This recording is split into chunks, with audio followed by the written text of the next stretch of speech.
Cher manager, bonjour. Je suis Julien Godefroy, consultant et formateur en management. Pour progresser facilement dans votre management, je vous invite tout de suite à télécharger gratuitement mon e-book de plus de 40 conseils pour motiver vos équipes. Vous trouverez le lien dans la description. Pensez aussi à vous abonner à ma chaîne YouTube pour consulter mes dernières vidéos.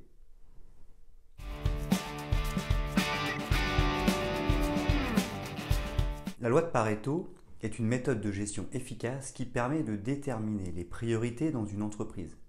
Elle a été découverte par Vilfredo Pareto, un économiste et sociologue italien, et elle est souvent utilisée au quotidien par les managers ou chefs d'entreprise. La loi de Pareto s'applique en mettant en évidence que 80% des résultats proviennent de 20% des efforts ou des causes. Cela signifie qu'il est important de se concentrer sur les 20% des tâches qui sont les plus importantes pour maximiser ces résultats. Par conséquent, cette méthode peut être utilisée pour automatiser les tâches moins importantes et déléguer les tâches chronophages. Ainsi, pouvons-nous maximiser notre efficacité. Pour mettre en œuvre la loi de Pareto, nous pouvons utiliser des tableaux de bord et des courbes pour déterminer les tâches les plus importantes. Il est également possible d'utiliser des outils tels que les matrices et les diagrammes pour établir des priorités. Cela permet de fixer des objectifs clairs et de maximiser les profits. En utilisant la boîte à outils découlant de la loi de Pareto, nous pouvons également couvrir la gestion de stock, la gestion de projet ou encore la gestion de la relation client. Cela nous permettra de maximiser l'efficacité de notre structure et de maximiser nos profits en choisissant les priorités professionnelles les plus importantes.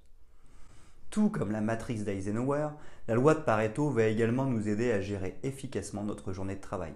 En effet, voyons comment elle peut nous aider à établir des priorités en mettant l'accent sur les gros cailloux.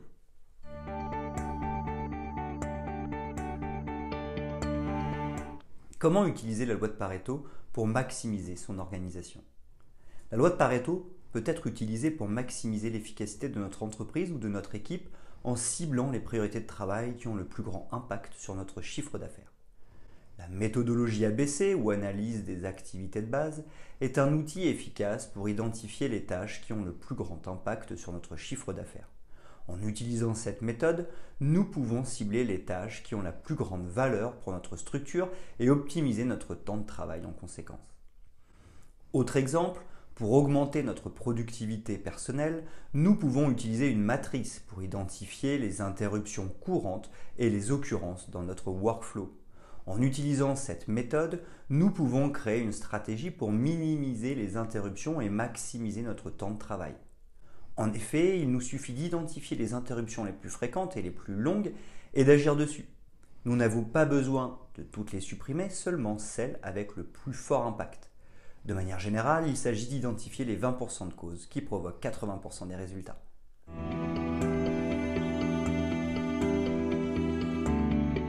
Les histogrammes et diagrammes de Pareto. Pourquoi utiliser les histogrammes ou les diagrammes de Pareto? La productivité est un élément clé pour atteindre la réussite professionnelle. Pour maximiser notre productivité, il est important de savoir gérer notre temps et de hiérarchiser nos priorités. Les outils d'analyse tels que les histogrammes et les diagrammes de Pareto peuvent nous aider à atteindre ces objectifs en nous permettant de visualiser les fréquences des différentes tâches et d'identifier celles qui ont le plus grand impact sur notre productivité. Le principe de Pareto est souvent utilisé en gestion de projet et en gestion des stocks pour identifier les tâches les plus importantes qui ont le plus grand impact sur la productivité. Il peut également être appliqué à la gestion des ressources humaines, à la gestion des pannes et à la gestion d'entreprise. En utilisant les histogrammes et les diagrammes de Pareto, nous pouvons visualiser les fréquences des différentes tâches et identifier les tâches qui ont le plus grand impact sur notre productivité. Cela nous permet de hiérarchiser nos tâches en fonction de leur importance et de nous concentrer sur celles qui ont le plus de valeur ajoutée. Cela nous permet d'accroître notre efficacité et d'augmenter notre productivité. Les étapes à suivre pour faire un diagramme de Pareto. Joseph Juran, connu pour ses apports à la notion de démarche qualité, est l'inventeur de ce diagramme. Collecter les données. Pour créer un diagramme de Pareto, nous aurons besoin de données quantitatives sur les différents éléments que nous souhaitons analyser. Ces données doivent être classées par ordre de fréquence décroissante. Calculer la part de chaque élément dans le total.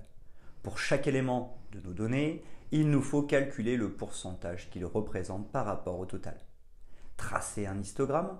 Ensuite, nous utiliserons les données de fréquence pour tracer un histogramme.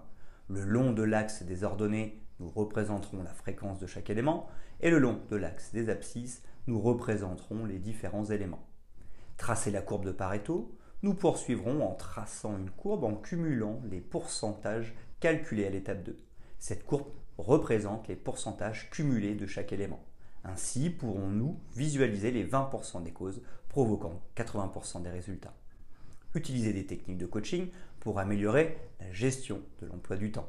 Enfin, nous pourrons utiliser des techniques de coaching pour améliorer la gestion de l'emploi du temps. C'est un moyen efficace pour augmenter l'efficacité professionnelle et augmenter les profits de l'entreprise. Le coaching peut aider à mettre en œuvre des méthodes efficaces pour hiérarchiser les priorités, gérer les imprévus et les tâches chronophages, utiliser des outils d'analyse tels que les histogrammes et les diagrammes pour identifier les tâches les plus importantes, mettre en place des systèmes pour gérer efficacement l'emploi du temps, tels que des listes de tâches ou des outils de gestion de l'emploi du temps, mettre en place des méthodes pour gérer les imprévus et les tâches chronophages, telles que des méthodes de résolution de problèmes, etc.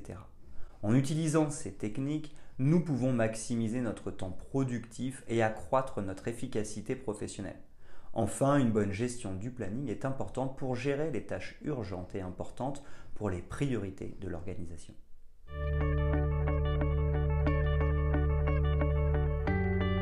Pourquoi et comment utiliser la méthode Pomodoro avec la loi de Pareto? La méthode Pomodoro et la loi de Pareto sont deux outils de gestion du temps efficaces qui peuvent nous aider à optimiser notre temps de travail.